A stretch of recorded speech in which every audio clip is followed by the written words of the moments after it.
When we think about ancient history, it's so easy to picture these civilizations as, well, kind of stuck in time. But today, we're diving into Vedic India, a period that was the complete opposite of static. This was an era of absolutely profound, rapid, and fundamental change. And that really gets us to the big question for this whole explainer. How on earth does a society totally reinvent its politics, its economy, its social rules, and even its deepest beliefs, all in the span of just a few hundred years? The story of Vedic India is just a fascinating case study. So first, let's get our bearings on the timeline.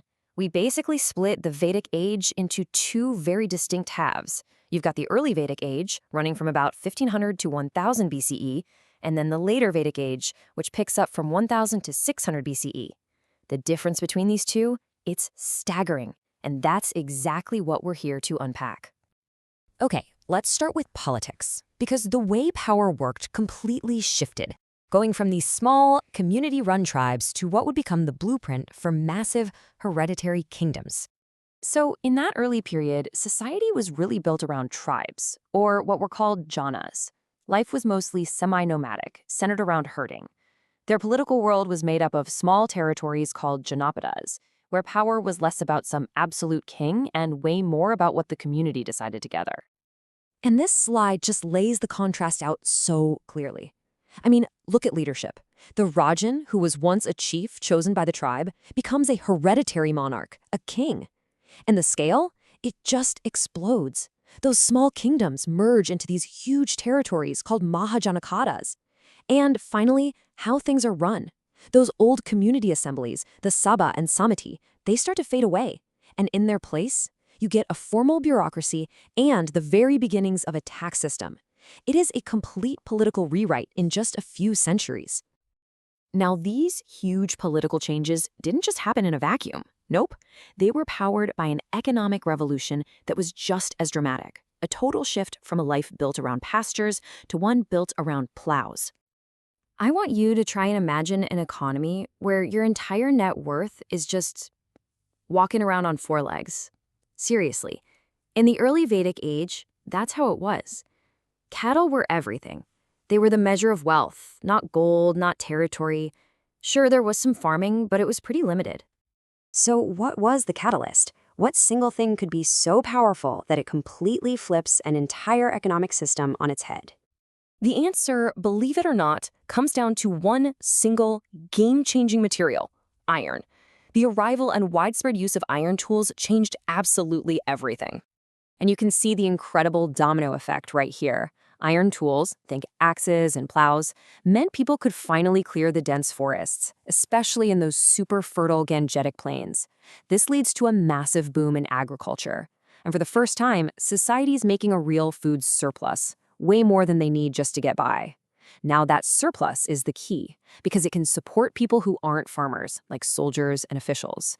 And once your wealth is tied to a specific piece of ground that produces that surplus, well, that's when the whole idea of private land ownership is born. So we see this incredible contrast, this before and after shot. The economy goes from being mobile and pastoral to being overwhelmingly settled and agricultural. And this wasn't just a change in how people made a living, it was a change that would completely reshape the social structure itself.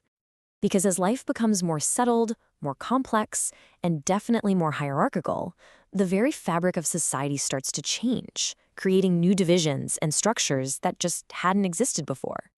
I mean, think about it.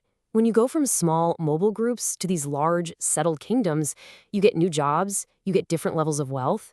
It's almost inevitable that social roles are going to become more defined and, over time, a lot more rigid. The Varna, or caste system, is the perfect example of this. In the early days, it existed, but it was kind of fluid. It wasn't strictly hereditary or locked in. But by the later period, those divisions had hardened into the rigid hierarchical caste system that would go on to define Indian society for centuries. And right alongside this, we see a really significant drop in the status of women. The sources tell us that in the early Vedic age, women had a much higher status. They could actually take part in public assemblies, they had access to education. But in the later Vedic period, those freedoms were taken away as the patriarchy got much, much stronger.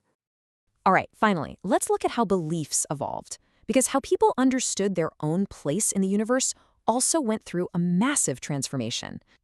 Early Vedic religion was very much connected to the world around them.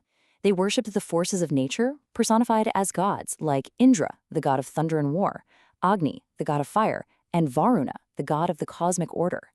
Ritual sacrifices, or yajnas, were super important, but there was no worship of idols or statues. But just as society got more complex and layered, so did religion.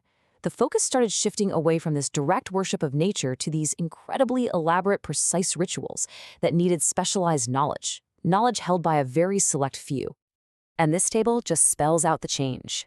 You can see the main focus moves from worshiping nature to these complex rituals. The big-name gods change too, with deities like Prajapati, the creator god, becoming much more important. And, crucially, with the rituals becoming so complex, a specialized priestly class, the Brahmins, rises up and becomes dominant in pretty much all religious and social life. But here's where it gets really interesting. This trend toward more and more ritual wasn't the only thing happening. At the same time, a powerful new way of thinking was bubbling up, one that started to shift the focus from what you do on the outside to what you understand on the inside. This was the birth of the Upanishads. The spiritual journey began to turn inward. Instead of just trying to appease external gods, thinkers started asking these huge, profound questions about the nature of reality, the concept of the self, and what ultimate truth even is. This was a massive pivot from religion to philosophy. So, when you pull it all together, what you see is a society completely reinventing itself in under 1,000 years. Politics goes from tribal rule to monarchy. The economy shifts from cattle to land. Society goes from a pretty fluid setup to a rigid hierarchy. And belief itself evolves from worshiping the wind and the rain to questioning the very nature of existence. It's an absolutely stunning story of change. And it leaves us with one last really crucial question to think about. How do the political, the social, and the philosophical structures that were forged in this incredible age of transformation continue to echo and shape the world that you and I live in today?